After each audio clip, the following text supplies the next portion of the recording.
Hello there and welcome. I'm so incredibly glad you're here today.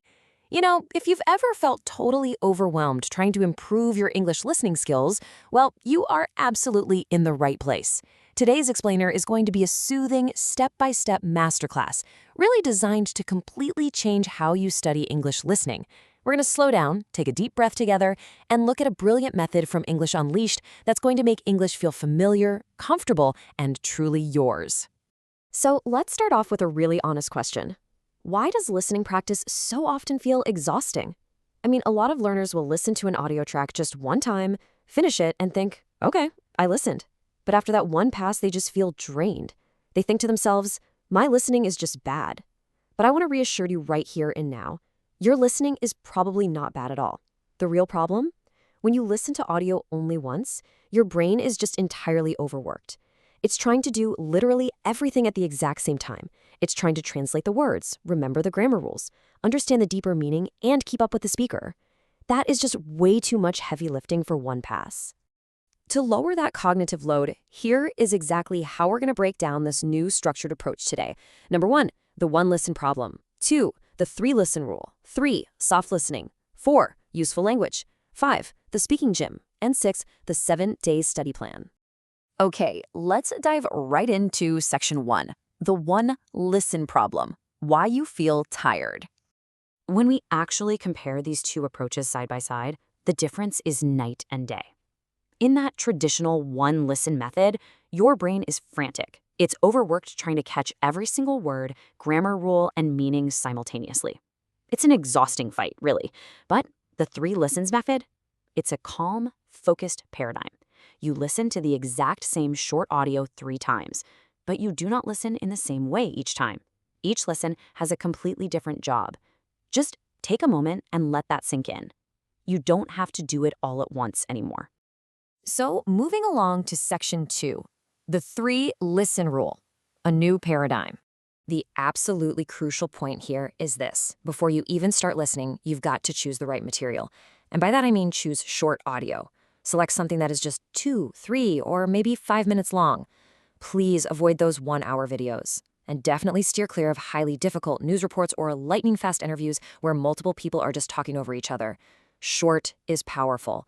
And it's powerful because it allows you to use repetition without ever feeling bored or completely lost. Once you have your short 2 to 5 minute audio picked out, here are the 3 specific jobs we're going to do. Step 1, listen for the big idea. Step 2, listen for useful language. And step 3, listen for speaking. We're going to break each of these steps down nicely and gently. Which brings us to section 3. First, listening, soft listening. I absolutely love this concept because you really don't have to fight the audio anymore. The sole goal of soft listening is just to understand the general story. Not every word, not every piece of grammar, just the story. So ask yourself simple questions while you listen. Who is speaking? Where are they? What is the main topic, the problem, or the solution? The key here is to just be calm. So many learners have what we call a word problem. They hear one unknown word, they panic, they freeze up, and then they miss the next 3 sentences. In real life, you're never going to know every single word. So just let the unknown words pass you by. Follow the message, kind of like you'd follow a person walking in front of you. And this brilliantly illustrates exactly what success looks like in that first listen. If you're listening to a story about a woman studying in a cafe, success does not mean perfect word-for-word understanding. Success means stopping the audio and summarizing the main idea in one simple sentence of your own, like, this conversation is about a student who is tired before a test. That's it. That is a perfect first listen. Let's build on that with section 4, second listen, useful language. Your job now shifts from the big picture to carefully selecting specific parts of the language. I really want you to remember this phrase. English is not a museum. You do not need to collect words like old coins. Seriously, so many dedicated learners hear 20 new words, enthusiastically write down all 20, close their netbook, and literally never use them again. That's collecting, right? It's not studying.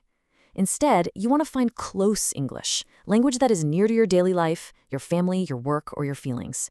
So in this second listen, you're only looking for 3 pieces of useful language. Just 3. Now, what's really interesting about this is how we can give this a highly structured framework using what we call the 3-box page technique. You just take a piece of paper and draw 3 small boxes. In box 1, you write down a useful phrase you heard, like, I'm not sure. In box 2, a useful question, maybe, what do you think? And in box 3, a full sentence you want to copy, like, I need a little more time. Just like that, you've completely turned one short audio track into a highly manageable, active, tiny lesson customized just for you. Moving right along to section 5, third lesson, speaking gym. I'll remind you patiently here, listening only helps your speaking if you actually do something with it. In this third stage, we use a very simple repeat and change method. Think of it as a workout in a small speaking gym. I mean, in a real gym, you wouldn't try to lift every single weight in the room, right? You choose one exercise and you do it well. So here, step 1 is to copy a sentence with feeling. Step 2 is to change the words to make it your own. Remember, quality is always better than quantity.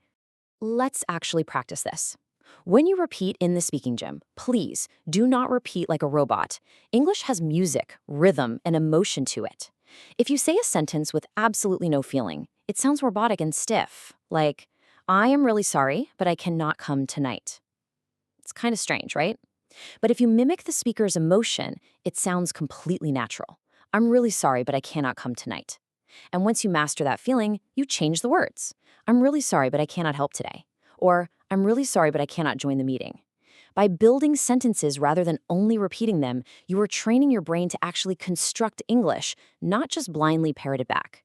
And that brings us to section 6, the 7-day study plan. As your mentor, I'm certainly not going to just leave you with a bunch of theories. I want to give you a calm, highly organized blueprint so you can use this methodology over the next week. Let's walk through this timeline slowly together. Days 1 to 2. You listen for the big idea, and then you pick your 3 useful phrases using that 3-box page. Days 3 to 4, you go to the speaking gym. Repeat 5 short sentences with feeling, and then make your own sentences. Days 5 to 6, you listen again without looking at any notes, just to see how much easier it feels, and then you record yourself speaking. Finally, day 7. You listen to your own recording and choose just one small thing to improve. Doing this prevents that shallow study trap. Most learners touch a lot of material but never stay with anything long enough. This plan, it's small, but it is incredibly deep. I want to leave you with this really beautiful thought from the source material. Your goal is not to meet English once. Your goal is to make English familiar. Think about a favorite song of yours. The very first time you hear it, it's nice, but after 20 times, you know every beat, every rhythm, and it literally feels like a part of you. English can become exactly like that through this smart, purposeful repetition. When English becomes familiar, it feels close, known, and friendly. So, what does this all mean for you right now? Well, my final question for you is this.